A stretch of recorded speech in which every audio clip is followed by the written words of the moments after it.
Dave, that's what- And they have a 4-month probation. Sent through.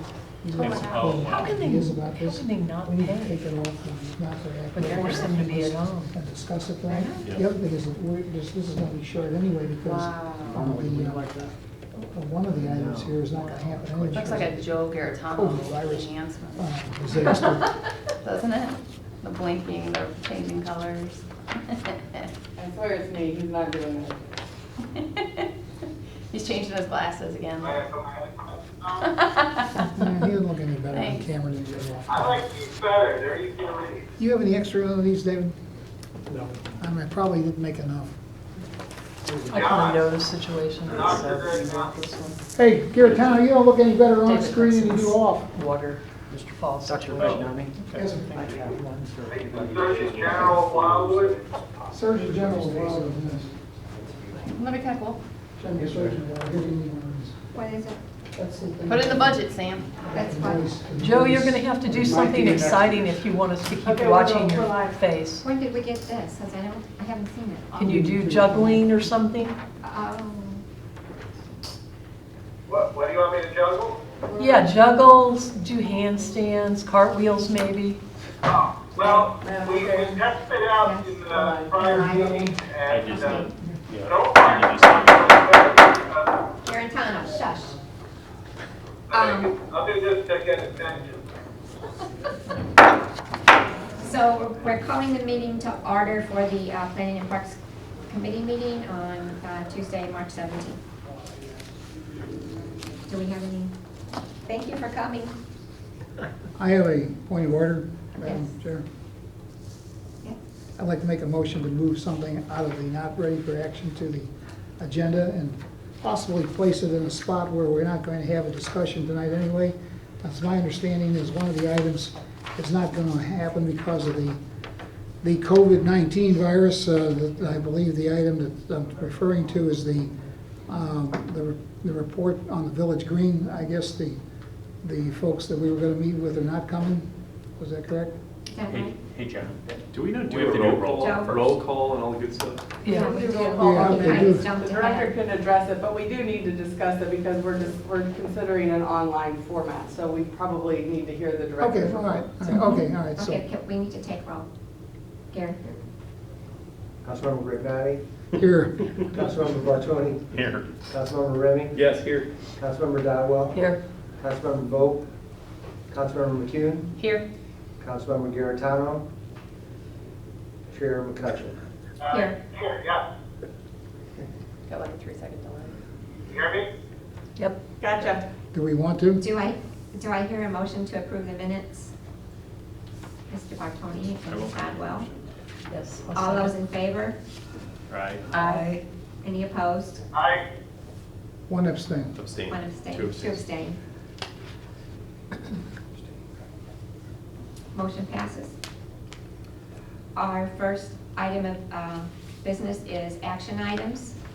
There Don't we are have no public matters input? under planning. Don't we have public input first? Oh, do you have a card? He does. Kathy? David Excuse me, I'm Hudson? sorry. Do I go any place in particular? 6 feet 6 away feet. from 6 anyone. feet away from everyone. Fair enough. Don't breathe. My name is David Hudson, 18068 Beverly Woods Road, 63005. Your committee members, I'd like to bring to your attention an item that has appeared on your agenda for over a year. It is in the review, it is the review of the sound ordinance, section 217.050. The review has now been in not ready for action status for about a year. One element of the noise code needs changes. The city has been struggling to address the noise from the Lisk Fish Farm for about 8 years. In an attempt to remedy the noise impacts, the city passed a revision to the noise code, Bill 2264. A key element of the noise code change was section 217.050H, which addresses agricultural equipment that is a constant emitter of noise that can raise the ambient noise level on adjoining properties. However, these noise code changes did not apply to the Lisk Fish Farm since the equipment was grandfathered, and they only affect future agricultural uses. Just 3 days after the noise code changes were adopted by City Council, a waterfall structure non-agricultural constant emitter of noise, began operation without a permit. According to subsequent sound studies by the city, it generates at least twice as much noise beyond the property line as the Lisk Fish Farm. The waterfall structure significantly raises the ambient noise levels beyond the property boundary, which is currently, the waterfall is currently under review by the Planning and Zoning Commission. Section 217.050H, which restricts only agricultural noise sources, is insufficient to protect neighboring residents. Narrowly defining the use of the equipment that generates the noise as agricultural has no logical basis. Noise that raises the ambient noise level is peace disturbing, whether for agricultural purposes or not. Most of the noise code sections refer to noises that are called a stationary noise source, rather than machinery. In the section H, what currently reads machinery or equipment used as part of an agricultural operation. So my suggested language for H should be, it should be a no stationary noise source shall emit a continuous sound that results in an increase in the noise level above the ambient noise level at all boundary lines of the lot on which a stationary noise source is located. That would be a universal version of the ambient noise level thing, rather than something that just applies to agricultural equipment. I'm not aware of any other agricultural activity other than the Lisk Fish Farm, which generates significant noise constantly. I requested the Department of Planning and Parks Committee consider such a modification to section 217.050H.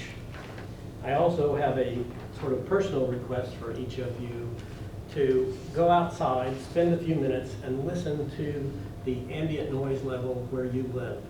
I don't know if everybody is in the same case, but in Ward 1, it is spectacularly quiet. And this ambient noise level increase is very significant to the residents of Wildwood. Thank you. Mr. Include Hudson? these comments in the minutes, please. Mr. Hudson, can I have? Yeah. Okay.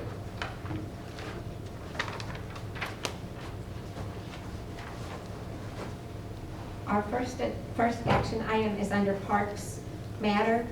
We have 7 items ready for consideration. The first one is Event Partnership Agreement with Anthology of Wildwood, American Family Insurance, and Berkshire Hathaway Home Services for the use of public and private property to host a Wildwood movie night, Ward A. Mr. Booth. Thank you, Madam Chair.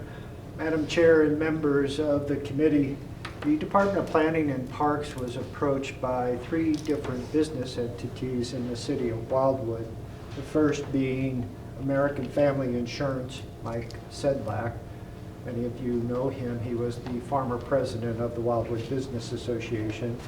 Representatives from Berkshire Hathaway Home Services, a real estate agency, and then finally Anthology, formerly Stonecrest Wildwood. The 3 business entities came to the city of Wildwood with a proposal. They would like to host at least 2 movie nights in the summer at Town Center Plaza, the area by Plaza Drive, or just to the east of Stonecrest of Wildwood. As is practice and required, the Department of Planning and Parks provided the entities the partnership agreement that had been formulated a number of years ago to complete, and advised them that the partnership agreement would need to first go to the Planning and Parks Committee and then ultimately City Council for action. Tonight, the details are provided as part of the memorandum that the department prepared. They would call it a Wildwood Outdoor Movie Night. The tentative dates are May 29th and August 28th of 2020. It's important to note neither of those conflict with any city event or activity. The event would go from approximately 5 p.m. to 11 p.m. and again, it would be at the Town Center Plaza and the adjoining field to the east. In the event partnership agreement, they have completed the necessary forms and will be providing the required insurance and indemnification to the city of Wildwood. There are 3 areas that have been identified on the form that are specific to city assistance. The first is electricity. The electrical system in that public plaza area also serves the street lights and the GFIs on the street grates. So for all intents and purposes, when the street lights are on, the addition of a projector to that will be nominal at any cost to the city. The second item relates to portable restroom facilities and wash stations. These 2 dates were selected with purpose in that the farmer's market is the next day, and we have wash stations and the portable restroom facilities delivered the day before, because the farmer's market starts set up at about 6 a.m. and so it's just hard for portable water closet to get here, so they bring them the day before. I don't believe the 2 restrooms we typically provide is sufficient, so I've calculated an additional one would be necessary. That's a cost of $75. Finally, I had a conversation with the St. Louis County Police Department today. Given their shifts change around as the summer approaches with longer days, they believe that at least 1 additional officer would be needed, and that would come at a cost of about $250. So the total cost could range anywhere from about $325 on up to about $575, again, depending if we needed an additional officer, 2 versus 1. I want to emphasize that I'm not talking out of both sides of my mouth. We've had a conversation about $35,000 being used for an event hosted by the Wildwood Business Association. I do want to draw your attention to, during that conversation at the City Council work session approximately a couple of weeks ago, I did note that these things, the police, trash, etc., could be offered to the Wildwood Business Association as well. It's something we've typically done, and I would hope we could continue to do to foster smaller events and assist the business community in them. Tonight, the department is presenting the event partnership agreement with support, and hopeful that a favorable recommendation would be forthcoming from the committee. If there are any questions or comments, both Kathy, Gary, and I have all been involved in this, and we'd be glad to try to answer them at this time. Thank you. Councilmember Gnani. Where's the budget, where is this in the budget, the money that you would use for the police and the wash stations, et cetera, et cetera? Typically, the additional police would come out of what we call our contractual services, since we have a contract with St. Louis County. And the wash stations come out of equipment leasing, as well as the portable restroom facility. So there's a contingency for this already in existence? We always anticipate, and that's something Mr. Cruz and Ms. Arnett do, we always anticipate what we spent the year before and add a little bit to it, just for inflation, which generally isn't too significant of late, but we always look ahead and look at opportunities.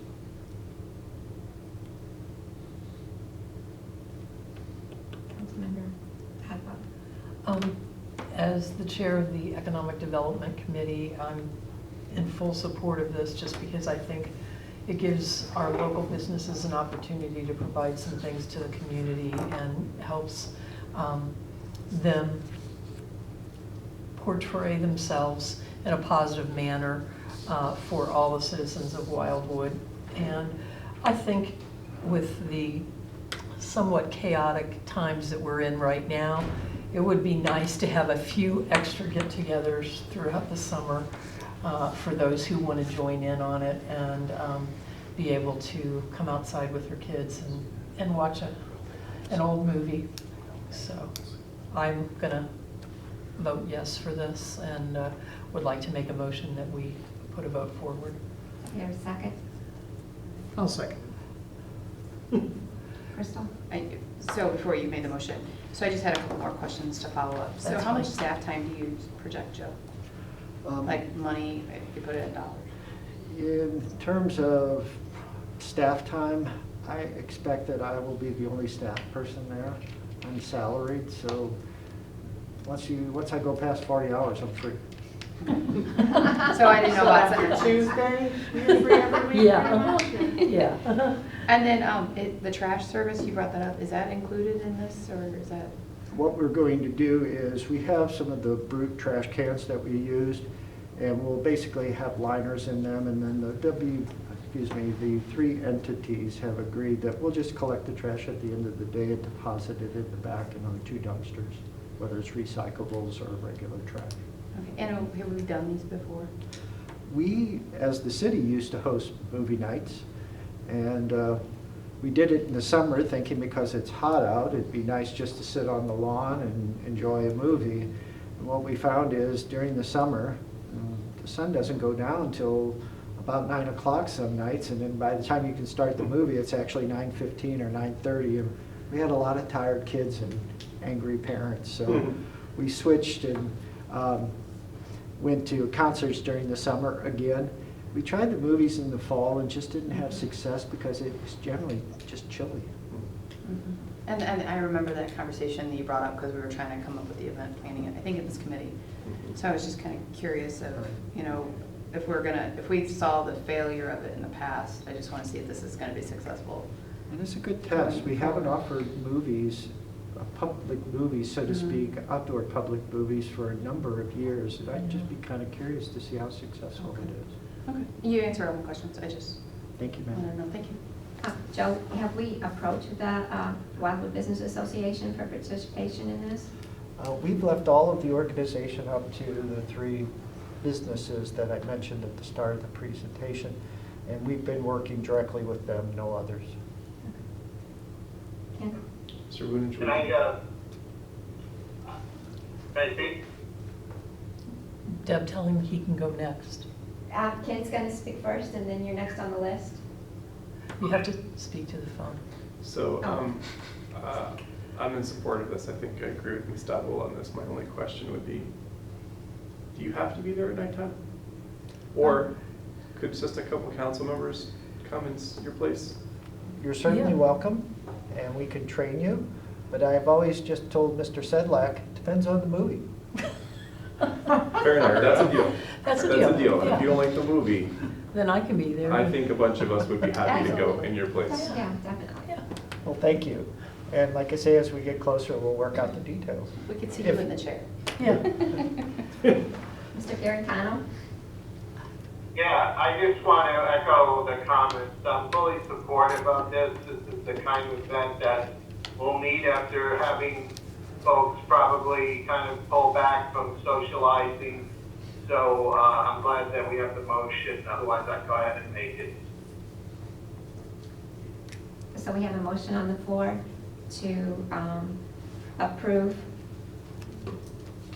the event partnership. All those in favor? Aye. Any opposed? Any abstain? Motion passes. And Mr. Garantano, you voted aye. That is correct. I am in favor of it. There's a bit of a lag, so I just want to go Yeah, on record. thank you. Yeah. Yeah, I'm not sure if I can tell there's a lag, but this is good feedback as we're testing this out tonight. So please note any other observations so that we can make sure we implement this if we need to start using it regularly. Thank you. Our next item of business is the official naming of the community park, Ward 1. Mr. Moody? Again, thank you, Madam Chair. Madam Chair and members of the committee, the Department of Planning prepared for tonight's conversation a memorandum that kind of explains what I would consider a kind of lackadaisical approach to naming of our facilities. Some were very simple, like Anniversary Park. We knew we were going to open the facility around our 10-year anniversary. The City Council immediately said, that's a great name. They kind of came up with the name and said it's a great name, and it just fit. And we moved forward. Oftentimes, though, we've just kind of let things languish because we get the project done and there's always something else to move onto. And in this case, that's community park. We described it from a technical aspect. It's a community park. It has a service area of such. It will provide recreation to this many people. It has the facilities consistent with the definition of a community park. But I don't think anyone, including all of City Council, ever intended that it might stay community park. So tonight we were thinking maybe we had such success with the naming of Ward 5 Park, going out to our residents and having them submit names first, whittling that down to a select few, and then going back to them and asking what of those 5 did you like. We thought it might be an opportunity to try it for a community park. And in these days, it's something they can do over the internet at home. And we would probably say, before you think of a name, go visit it. Get out, walk the trail, maybe see what you think, and then come back with a name. So also encourage them to get outdoors and not be cooped up, and keep your social distance, but certainly enjoy the park while you're thinking about a name. So we are kind of presenting that as the single option. Certainly there are other options, but we were just really pleased with the outcome of the naming of Ward 5 Park. I mean, we had 500 people vote on the 5 finalists, which is an astounding number to me. Any comment? By your motion? Ms. Dodwell? I move that we go ahead with Joe's suggestion and try to get that moved forward I'll second. early April if possible, so that people can get out and start walking. All those in favor? Aye. Aye. Any opposed? Any abstained? Motion passes. Thank you very much.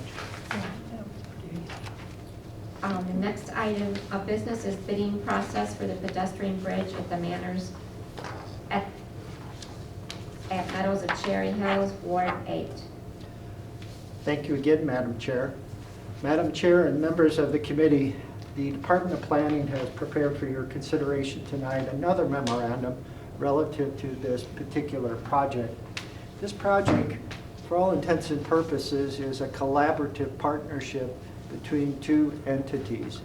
First and foremost, McBride & Son Homes completed a project called the Manors at the Meadows of Cherry Hills. It's to the north or in front of the subdivision Councilmember Garitano lives in, the Meadows of Cherry Hills. As part of that, the city was able to apply its public space requirements and obtain a trail segment plus an $11,000 fee payment for the installation of a pedestrian bridge. Secondly, and maybe not as importantly, when the Manors at the enclaves of Cherry Hills developed, we were also able to use our public space requirements and get a trail system built to the same general vicinity. So there are 2 segments of trail already in place on either side of a small drainage area that needs to be crossed. Over the course of 2018 and most of 2019, this committee was involved in the planning, design, engineering, and bid preparation for this pedestrian bridge. And as you know, 2019 was a very ambitious year for all of this city council, whether it be State Route 109 and its expansion, the Manchester Road streetscape, 2 major bridge replacements, plus the 4 projects I referenced in the department's memorandum. This project just kind of got put on the back burner as less of a priority. This particular project was identified in 2019 as part of the department's presentation on its capital improvement plan for 2020. Money was set aside, and tonight the department would like permission to go out to bid and see what the cost of the project might be.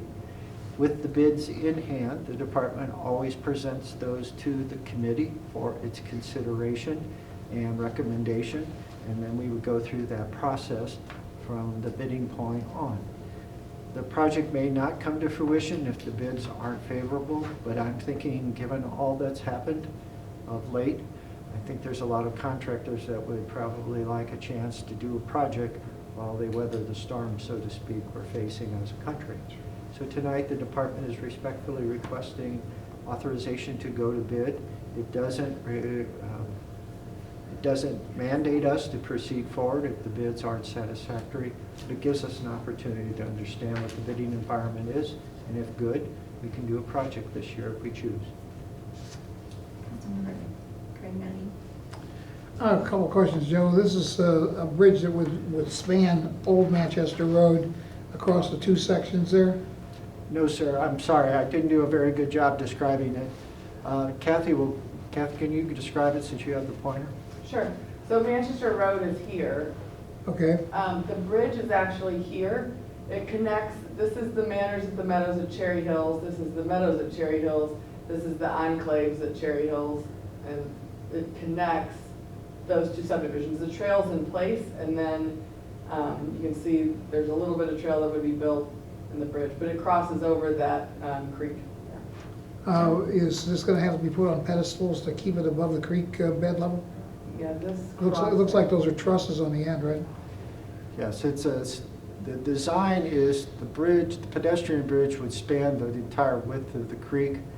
And there is some rock or boulders that would be placed at the foot of the abutments to provide protection. The Department of Public Works with the City of Wildwood's reviewed the design, and we've gone through MDNR for any land disturbance requirements as well. And I assume that this will be, the creek and the effect on the creek would be taken into consideration. Also, the creek's effect on the bridge would be taken into consideration in this situation. Most definitely. We obviously don't want to create a rise in the level of water and potentially flood common ground areas, which is what adjoins this. But secondly, we don't want to be reckless and create a bridge or an obstruction that ultimately is either damaged or washed away. Okay. Crystal?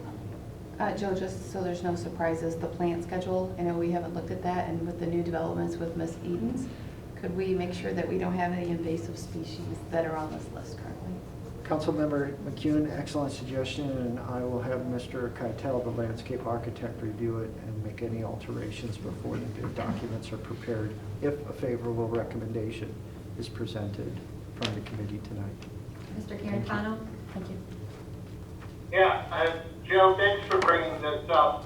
I've been talking with Joe about this for probably now 3 years or so. Just to give everyone a little background, when the Manors and Cherry Hills development was being proposed, this came to us, I was not on council at the time, I was a resident, but trustee, and worked with the folks that built the Manors at Cherry Hills, representing my subdivision, with a whole committee of residents. And this was identified by one of the residents to build a connection between the trails. And so it was included as part of the site development plan. Joe, keep me honest here if I misstate anything, but that was something that the builder McBride was expected to build. So Dave, obviously, I think Joe can explain it if I missed it, but it is something that I think McBride has provided the funds, and the city is going to take care of it.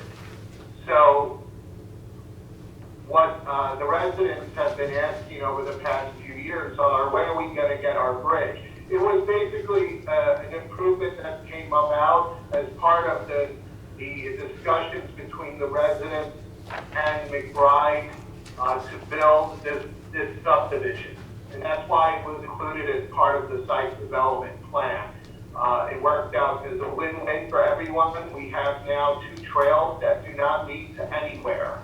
And so what's missing is this bridge that needs to just be connected there between the 2 trails.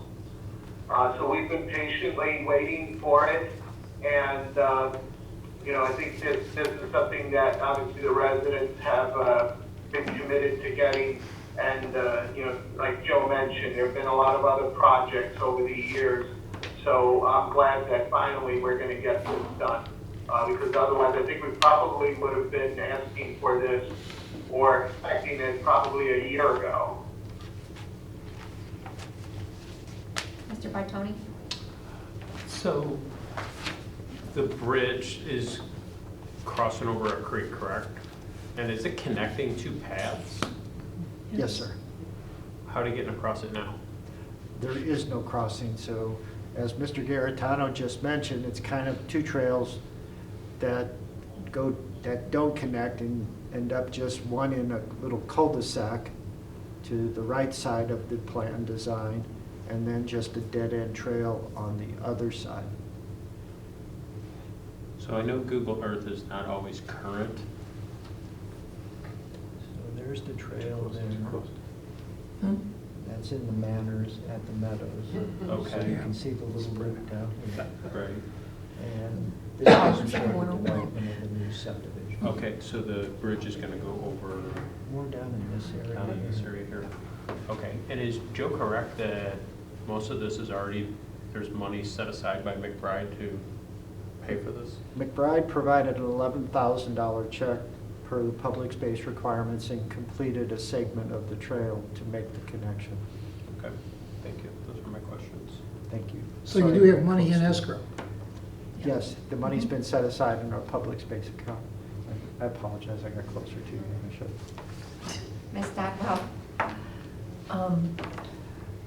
Does this existing path reach out to our Manchester Street sidewalk corridor? Yes, if you, I just- Kathy, would you mind taking it from here? I thought it did, but I didn't know if there was, Is there, why am I blanking? Is there one here? Yes. Yeah. Yeah, so Okay, the okay. main path, the Wildwood Greenway, as you know, comes all the way down yeah. through, The Old enclave. Fairway Drive, through Yeah. all the way through Enclave.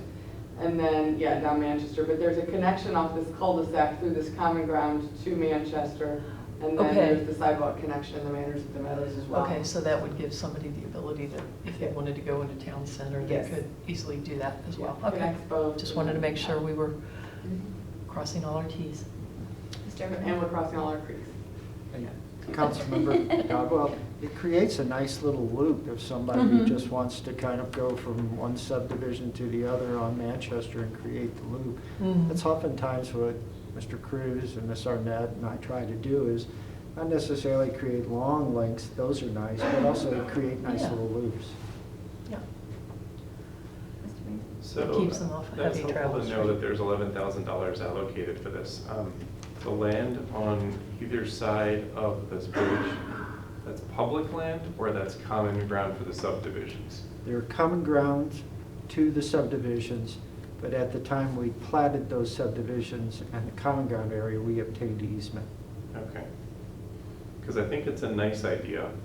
I would support it if it were $11,000 or less. You might have a hard time supporting if it's more than $11,000, given the fact that it is within a subdivision, and that's a precedent we haven't really done much of, I don't believe. We have a number of trails in common ground areas. For example, Garden Valley Farms, Yeah. the trail that parallels State Route 109 as you head north, let's say toward Winding Woods, Oak Ridge Trails, etc. We took that trail into the common ground area and connected within the internal part of the subdivision to the sidewalk system. Right. We don't do it often, but we do on occasion when the opportunities present themselves. I think bidding is great. Love to see what it comes with, yeah. Again, we're not obligated if the bids come in at a cost too substantial, but I just don't know what it's going to be, quite Right. frankly. Do I hear a motion? Do we already have a motion? Oh, no, sure. I don't think. Do we have a motion? No, there was no. I'll make a motion. I'll move to proceed with the bid. I'll move to proceed with the bid, Garitano can second. Well, how come this guy gets the meeting? I don't know, he's over there. You on can his take the bench. next one, okay? We'll give it to you. All those in favor? Aye. Any opposed? Any abstain? Motion passes.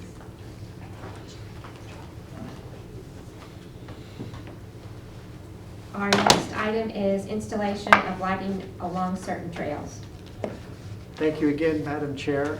Madam Chair and members of the committee, The Department of Planning and Parks was contacted by the chair of this committee and requested that this particular item be placed on an available agenda, which ended up being tonight.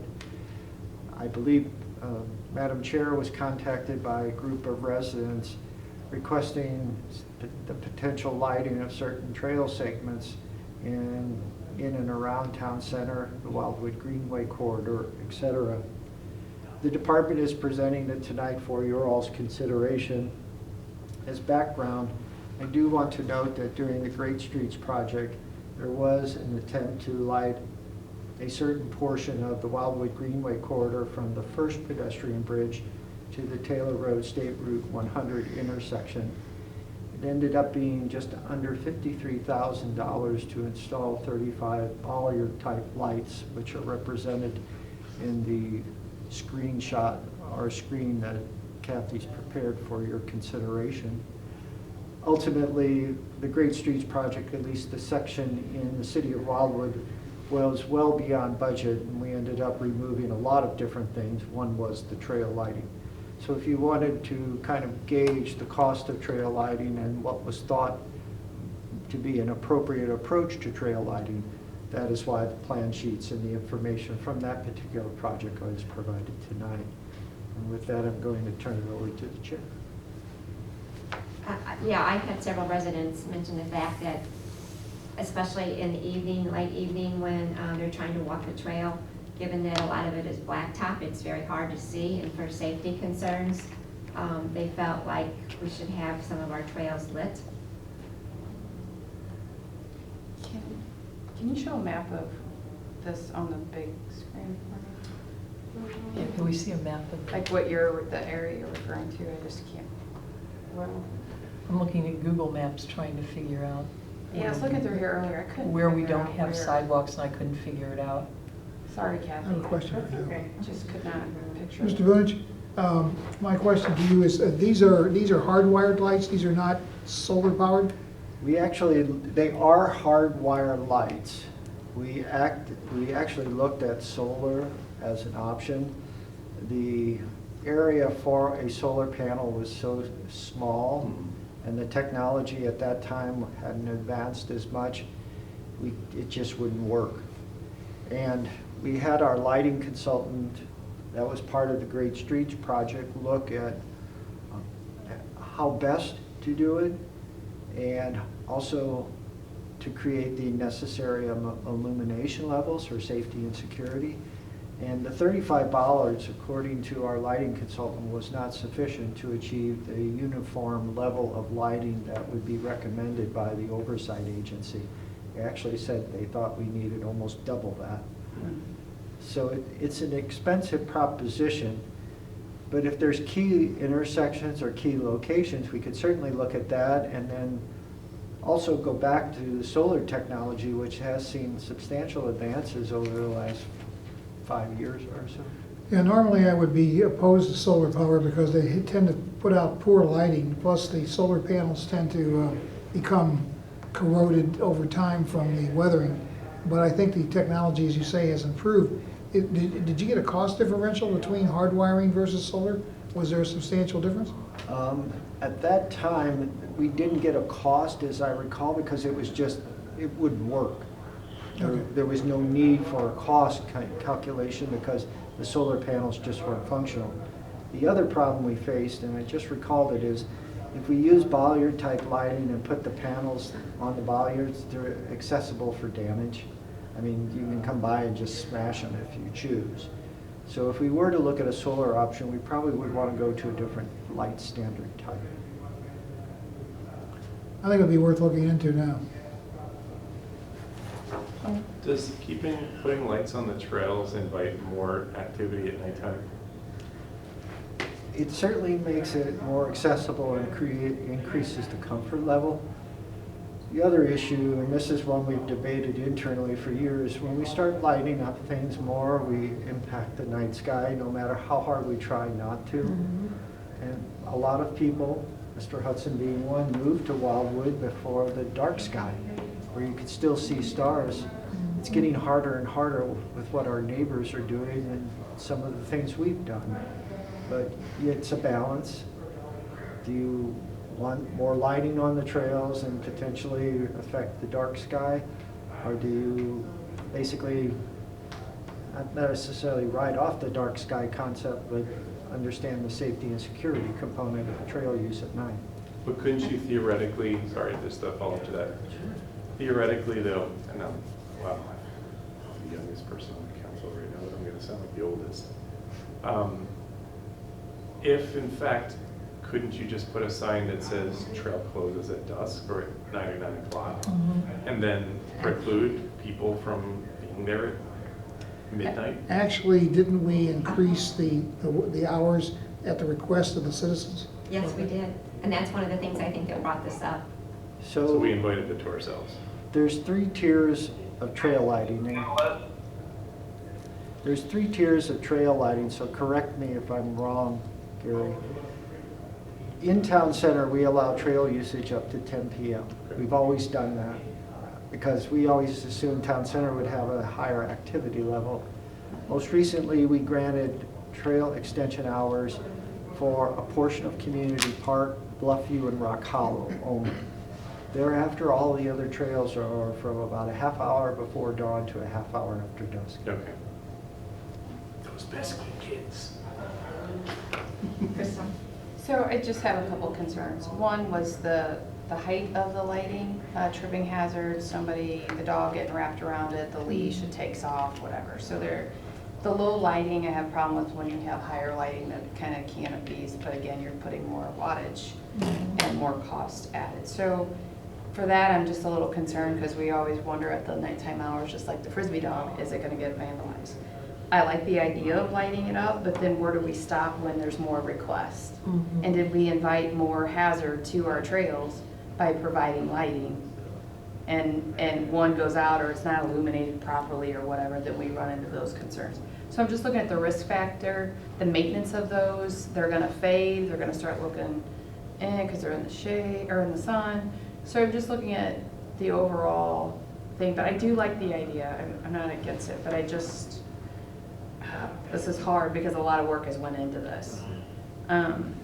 So for that, I think that I'm still on the fence about supporting it at this level until I could see something a little bit different. So, Joe, what is the fade factor with?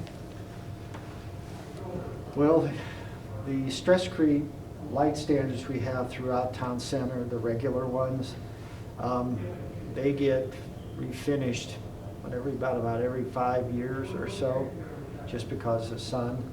The bollards that we have to restrict vehicular access on the trails, they fade almost from the minute we start putting them in. I don't know if it's the metal versus the stress-crete, which is a concrete product. So there is a component of that. Glenn Gailey takes our bollards during the winter when they're not as busy, sandblasts them and refinishes them. And so there's a cost to keeping them looking nice. We're behind on those, by the way, so if you see one, let me know. Okay.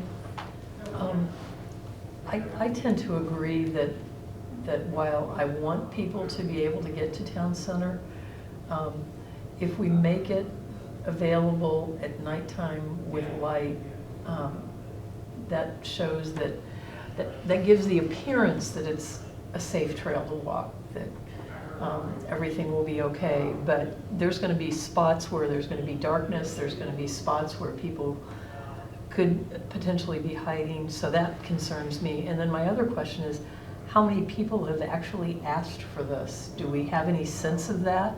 If it's 4 or 5 people or maybe 10 or 15 people, we've got 35,000 people here, and I just don't see this as being a good use and good stewardship of the trails. The trails are meant to be daytime active in my position. They're not sidewalks around retail establishments. That it's not like you're walking in a downtown area. You're walking these trails with very little around them until you get up to Deerbergs or the bank and that kind of stuff. So I'm a little bit concerned about giving the impression that it would be safe, and then having the city litigated when something did go awry. I think the whole point was to increase the safety. I don't think that increases the safety. Opens up risk because you've provided lighting. You put me on the list? I do, you're next. It's your turn. All right, yeah, I think my opinion on this, and I have not heard a tremendous demand for it, but I do know that when we installed the second pedestrian bridge, this would be the bridge closest to 109, the original plan included lighting on that bridge, including the plazas on both ends. But in order to find a way to reduce some of that cost of the bridge, that was what was eliminated from it. I think that it probably would be a challenge to fund all of the trails, the full length of them, and I think you make some really good reasons for it, that we just cover a lot of territory, but I would be certainly open and supportive of exploring lighting of some of the key kind of intersection areas, like where Taylor Road is on the north side of 100 there. That is a crosswalk that people use to go to now the new neighborhood called the Villages of Cherry Hills. And so they are walking it at night when we have concerts and events. People do walk that intersection. I think maybe some lighting, maybe just at like the ends of the bridges could be another area that could be explored. But yeah, I would just look for key kind of intersection areas if we were to consider it. That's my opinion on it. Don? So I'm going to sound like a broken record here, but is this money that's already been budgeted, or we're not that far along yet? Just we're exploring at this point. It again came from the chair. We really hadn't prepared anything. The only reason I provided the Great Streets project is it has some parallels, but no, we have no money budgeted. Is there any opportunity? Sorry. No, and we had quite a bit of a debate at our last council meeting. We're adding parks and trails and increasing our maintenance budget and asking you to do more work with less money, and this would only increase our maintenance budget. I actually kind of had some notes here on the same wavelength as Joe is, for better or worse, but I was kind of thinking also just the intersection and trails, or on the intersections and bridges on the trails might be just the, to highlight at this point, but to light up the whole trails and everything like that, I would have problems supporting that just with all of the other budget constraints we have and all of the other needs that we have. I mean, I get it that if you live over there at Brightleaf and you want to walk that trail and walk over to Deerbirds at night because your kids finally went to bed at 10 o'clock and you want to get out of the house for 15 minutes, I get that. But I would maybe grab a small flashlight. Yeah, I think. Or you walk your neighborhood streets. Yeah, I mean, there's people have to, I mean, the stores are open 24 hours for a reason. I mean, there's still somebody in them, or, present time excluded, I guess. Unless there's a virus. Yeah, present time excluded, right, but I'm just supporting the lighting the whole trail. I wouldn't be able to support that. Well, I don't think the request was for lighting all the trails. I think in certain areas where it's really dark, because I know by the first pedestrian bridge, you can really see your feet in front of you when you walk up there, especially when you go down that hill. And I've never walked it, so at night, so I would not know that. But if this is the darkest area and you light it, well, now this is the darkest area. Right. So now you're lighting that. So it's either, you either have to do it all, or you're not going to do any of it, and that's why I kind of like just the intersections and bridges and the high traffic spots. Ken? Am I up? Joe's up, okay. Just out of curiosity, and I don't mean to divert the conversation, but because I understand the purpose behind why we would do this. Building bridges for Board 8 and this and everything else. But just out of curiosity, the money allocated potentially for this could take money away from some other potential allocations that could be needed sooner. Give you an example. You know, from Highland Summit through Shepherd, there's a pathway to nowhere, into trees, as you know. It just like ends, like the Yellow Brick Road ends, and then there's forest, and then eventually, but yet that seems to not make the radar yet for capital improvements, for instance, right? I gotta be honest with you, with no disrespect, Joe, and this is actually not to be facetious, but Ward 8 and some other wards in this region seem to get a lot of attention, yet people would like to, in Ward 3, walk in a continuous pathway and not have to go through trees. To me, that seems like a safety problem and something that could be addressed sooner, just as an idea. You probably wouldn't answer this, I just don't know. Well. You know what I'm talking about, which area? Oh, yes, I hear about it from our superintendent in Parks and Recreation regularly. He lives in Highland Summit. Mm-hmm. His wife and him take their lives in their hands on Strecker Strecker. roads to go Mhm. from there to the trail that was built as part of Woodcliff Heights. Mm-hmm. It is a very dangerous section of trail that people, Even in the or daytime, section it's of street dangerous. that people use. Right, And so I get it. Mhm.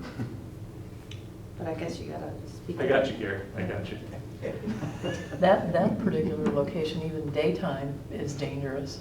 So that's why I'm just curious, like, I don't know if that's the purview of this committee, though. Yeah, it It is. is. Oh. It is. Put it on the agenda. Would you like to put it on the agenda the next time? I would love it.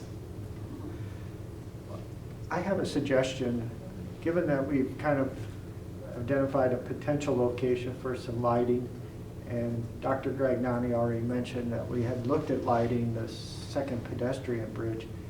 Would you mind if we just looked into just getting some general costs, what it would take to light either end of the pedestrian bridge, the second pedestrian bridge, and just get an idea? So, yeah, if it's reasonable, okay, maybe we could talk about it during capital improvement budget time. Mhm. If it's not, then we know, and we can move on to the next issue. Okay with that. Are there any grants for that kind of thing?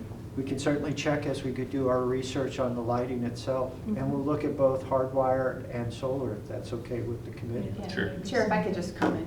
So can the city get AMRA incentives? Can we exercise those? We're gonna ask. Because we're doing that now, and there are some incredible incentives right now. Our clubhouse is getting redone for $0. So I just didn't know if we could have that on new construction on AMRA. They just have all this funding to give out to businesses, and I guess government would be under different. But I mean, it is their labor and everything. So I'd like to look at the qualified contractors if they can maybe tap into that. So we'll look It's at, great. generally speaking, just some cost Great. numbers, and then if there's any available funding out there besides the taxpayers. Mhm. And motion to get Crystal McCune to negotiate your contract with Amarin. Yeah. Do we need a motion? Yeah, if you don't mind, it could just be done by a voice vote, but for the record. Yeah, I'll make a motion to explore the costs on lighting the segments of the trail that Joe has outlined. And Do we the hear a funding second? options. All those in favor? Aye. Aye. Any opposed? Any abstain? Motion passes. Did you get Joe? I don't know if he, Joe, are you wanting to make a statement? okay. No, I just voted, that's all. Give us a thumbs up or something. He just keeps doing this, and I'm like, What's he doing, hide out from the virus? So our next item is update on public input session for Village Green Site Ward 8. Of course, it's Ward 8. Madam Chair, thank you. And this is another Ward 8 item. Yep. Yeah, Yeah, Ward 1 needs another park. great cars, by the way. You got a big one. Did you get your car? Ward 5 needs a trail. I know. Classy. Oh, Joe, good did city. you design that? Ward 3 just needs to have a sidewalk That was impressive. Doesn't drop you off a Hey, cliff. Ward 8 doesn't have a park. Ward 4 needs a sidewalk. We're on the list for a sidewalk, and it's still not I know. anywhere near it, so, yeah. Ward 2, 3, and 4. Which I'm waiting for the Forget director of. middle- Rock, paper, scissors, buddies. We know we have middle ward syndrome.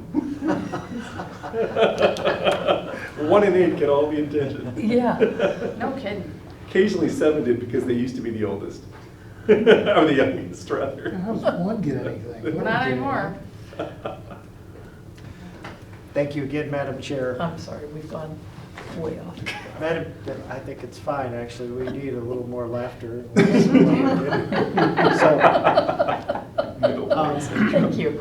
Speaking of current affairs and events, as you know, the city of Wildwood purchased 6 acres of property immediately west of City Hall. The council committee assisted department staff in selecting a consultant to begin 3 tasks. One was to do an environmental assessment of the property, tell us what's good, what's bad, where's the best locations, where are the worst locations for potential use, a public input task, and then finally a concept plan. Notwithstanding what's happened, the consultant contacted the Department of Planning and Parks, specifically Kathy and I, wanted to talk about doing the first public input session. The session would have had a number of different approaches associated with it, one being a visual preference survey to look at different equipment, different styles of architecture for gazebos, things like that. Just get people involved, see what they like, see what their style is, and we would have done it through keypad polling. I believe there was a survey component as well before they left. All of this information would have been garnered to help them as they move from the task 2 to the final task, which is the concept plan. We scheduled everything, we did the notification, and as you know, the county executive, rightly so, said you can't have a meeting of more than 49 people, and if you have 49 people, you still have to maintain social distancing. One of many things that have been canceled of late will now be our public input session, and so we will not be holding it on April 2nd. It's within that 8-week window that's been established by executive order. Ms. Arnett has had a conversation with our consultant about a virtual approach, and I'm going to hand it off to her to kind of explain it to you. And we think it might be worth trying. I don't think it's a substitute necessarily for face-to-face, and when we get that opportunity, I'd like to talk to the consultant about that. And I'd like to keep some momentum moving forward, even despite all of what's happening. And this too is part of what I kind of mentioned today. It's something people can do at home. It's about a good subject, parks, and we can maybe make some fun out of it too. Thank you. The good news is we won't necessarily be the guinea pig. There's other cities that the consultant's working with that are having the same issue, and one of them is actually this week. So they're gonna work out some kinks hopefully before ours. They'll do much of the same exact things that they were intending to do during the public input session. There will still be visual preference surveys. There will still be specific questions and answers. It'll just all be online via SurveyMonkey, likely is the platform that they'll use. But you'll look at people look at pictures, they'll make a selection and move through the questions. So they're pretty confident that they can gather much of the same information. We may be even able to reach people who weren't able to come to the meeting that evening. It will likely be online about a week. We can work with that time frame and set it at what we believe is an appropriate time to get all the input that we need. But it comes at a good point, because while we want to gather as much information as possible, we're still very early in the process. So we still have 2 more public input sessions scheduled before the consultant even finishes their work. So they were confident, and Joe and I, in reviewing their proposal and discussion, believe that we can make it work. And we may gather, people are going to be quarantined, and they're going to really be looking for something new to do online besides Netflix and whatever, and watching more COVID-19 updates. So happy to answer any questions. Do you envision, since it's going to be at Wildwood Middle School, to still have a public option but you just restrict the first? I know what the numbers are, but let's just say you want to restrict it to 30 people. No, we You're gonna go envision all a virtual. 100% online. Okay, Yeah, I mean, I understood. think the difficult part is we send out 13,000 postcards. Right. So for us to try and limit, and also with a longer time frame, and then the other thing is everyone will answer in the same way. Okay. Someone won't have a one-on-one while someone else is doing an online survey. So there'll be consistent feedback. And we actually thought, or I should say, I thought about that, being selfish to try to get the public input. but I believe the executive order talks about no more than 10 10. at risk. Right. And that at risk is anyone over a certain age, it seems, and I'm in that group. Right. So I would already start making the bar graph out of kilter. So, Which means you and I can't be there. yeah, I can't do we're that. 2 of the 10, and we Five people that basically are- have, right. so we're just thinking, we just don't want to be put in that position, nor do we want to put the city council and the city itself there. There is a downside to all of this, and it's the internet access in certain areas of Wildwood. And so the thought process is, how do we make available something here? Maybe it's in a bit of an isolated area, we make a computer available and we offer it to people. We just have to be careful if they come in during this 8-week period to make sure it's sanitized after they're done and everything's taken care of. But I think we're obliged, or we should, offer that option to those people that live in the wards where internet access isn't very good.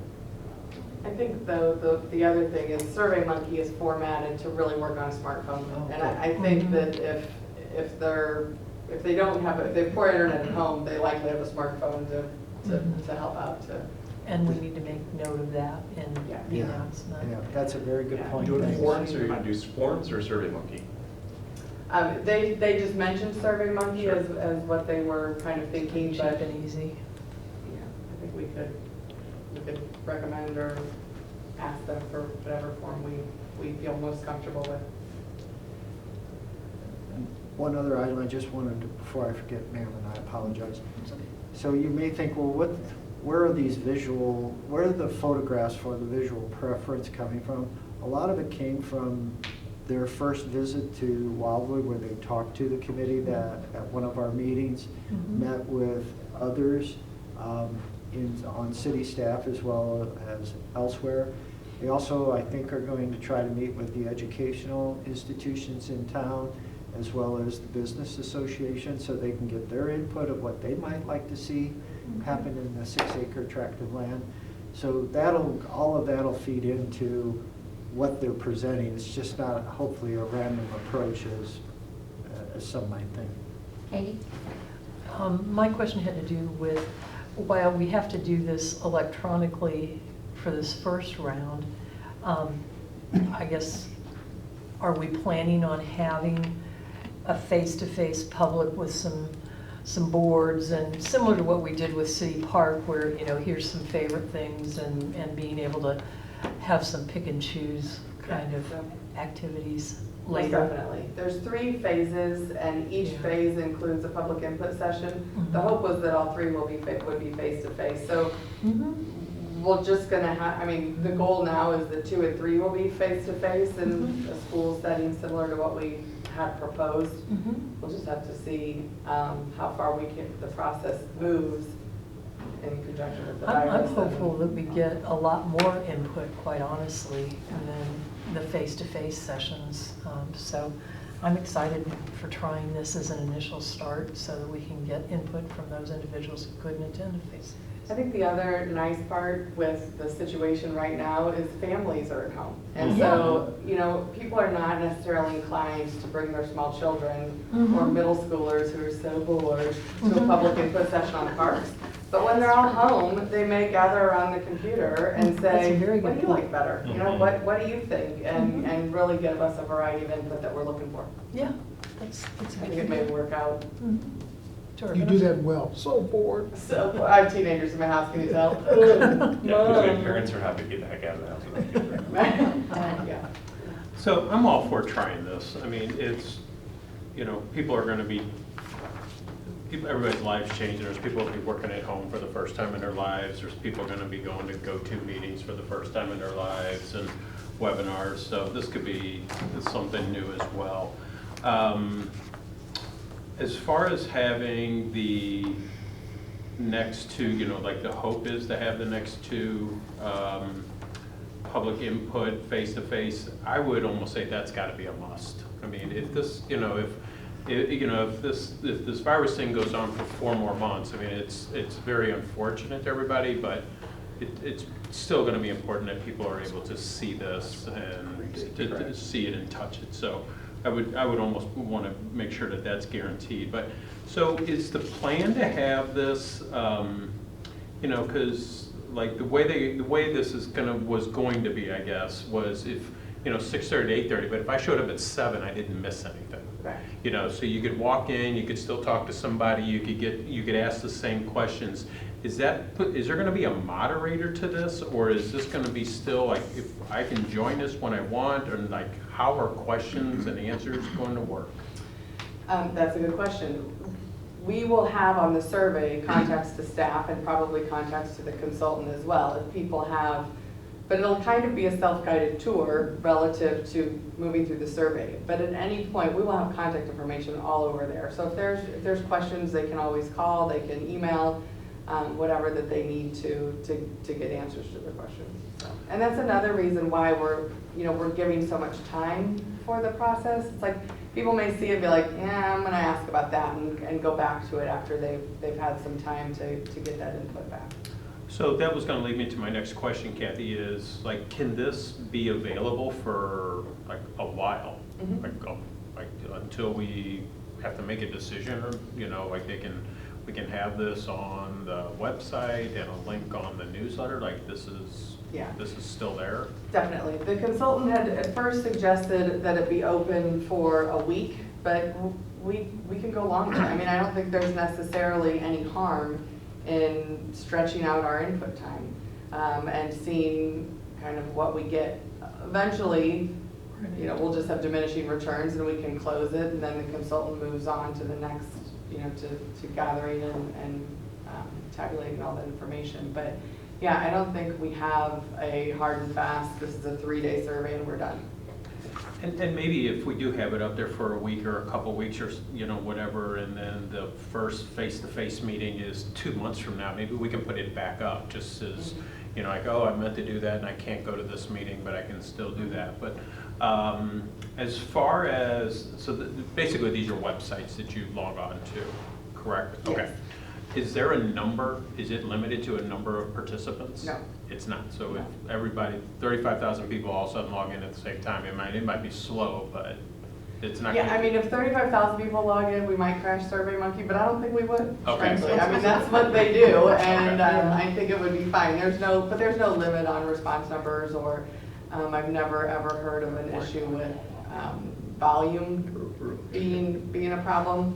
And I think the other, you know, once we get through this is so very early in the phase, in the whole process. And so, you know, leaving it up for a couple weeks and gathering that input, and we will ask again at the second input session, but it will likely not be the same questions. So meaning, they're going to take all the feedback, they're going to tabulate it, they're going to work it through, okay, this is what people want. Now we're going to show you different visual preferences. And so everyone's going to have a chance for weeks this first time, in person the second time, in person the third time, to keep going back and refining. And it's like, maybe people thought this, well, we'll show them this, and then we'll get more clarity. So we will continue throughout this process to just ask and ask and ask. And I think that, you know, we said ultimately, or in the beginning, that it was a 9-month process. And we thought at the time, and I think it's even more so now, that was optimistic. And we wanted to hopefully complete by the end of 2020. I don't know that we will, and I don't know that we need to rush. Well, I would agree we don't need to rush, and I think, you know, like just the time that everybody individually in the country is going through, I think we're going to be doing a lot of things differently, and this might be something that the city just has an opportunity to do, and this might be something that we want to do, you know, moving forward with any project that we're looking for public input. I am glad this is the first meeting and not the third, you know, because, yeah. You know, if you were down to the last meeting and had to do it this way, and people were just procrastinating, I'll go to the next one, I'll go to the next one. I think it would be a little bit different. Yes, there's some unknowns, so we're happy it's the first one too. Thank you. I'm going to make a motion, but just a quick statement, and I forgot to say this earlier. I agree with everything that Councilmember Ortoni said, not surprisingly, I'm agreeing with what you said. I do want to say, though, that just before I make this motion, that Mr. Boone had said something in our previous meeting an hour and a half ago that resonated really well with me because it's exactly the same way I'm thinking, which is that in this time of uncertainty, people getting eventually stir crazy of being in their households with very little places to go, the one area that they can go to for the most part without real worry is our parks, our trails, things outdoors that exist in our city. And first and foremost, I will say thank you to the chair for not canceling this meeting tonight, because we don't cancel our government, and this is our respite care. Is this what we represent here tonight? And I applaud our city employees for coming up with novel and new approaches to make sure that we don't shut down our government and our services, and provide ways to first allow to get input for these sorts of concerns, because I think that's important. We didn't give ourselves these lemons, but we're certainly going to make lemonade. And so I'd like to make a motion as recommended to go forth with this first session as delineated by the members of the city. I hear a second. Ms. Dodwell? All those in favor? Aye. Steve, hold on, Joe. Oh, I'm sorry, Joe, I can't see you, I'm sorry. Do you have a comment? No, I don't have any, but thank you for checking. So all those in favor? Aye. Any opposed? Aye. Abstention? Motion passes. Our next item of business is update report on facilities. Does anyone have anything on that list that you'd like to discuss? Any Still in the update? black. Yeah. Good work. Well, actually, we were ahead this time. Yeah, I know. Yeah. That's what I mean, we're ahead. I'm gonna quit saying it, probably by next month when we start cutting grass again, I'll be real quiet on that report. I think I'm really excited about that. That's the first time I've seen that. With all the rain, the grass is gonna start Yeah. growing up pretty soon. It is, mine is. Does anybody have any comments on update on Parks and Recreation Action Plan or any questions? Good job. So now we have a executive session item. On my point of order Yes. about the not for action item on the sound ordinance, can we move that somewhere into this agenda tonight? I think we have to put it on next week's agenda, Next month's. next month's, because it has to be posted before we can Yeah. take any action. It'll be, with the permission of the chair, we'll have it on the agenda for April. Do you need a motion to do that? If the chair, No, it's fine. the chair Put it on sets the the agenda. agenda.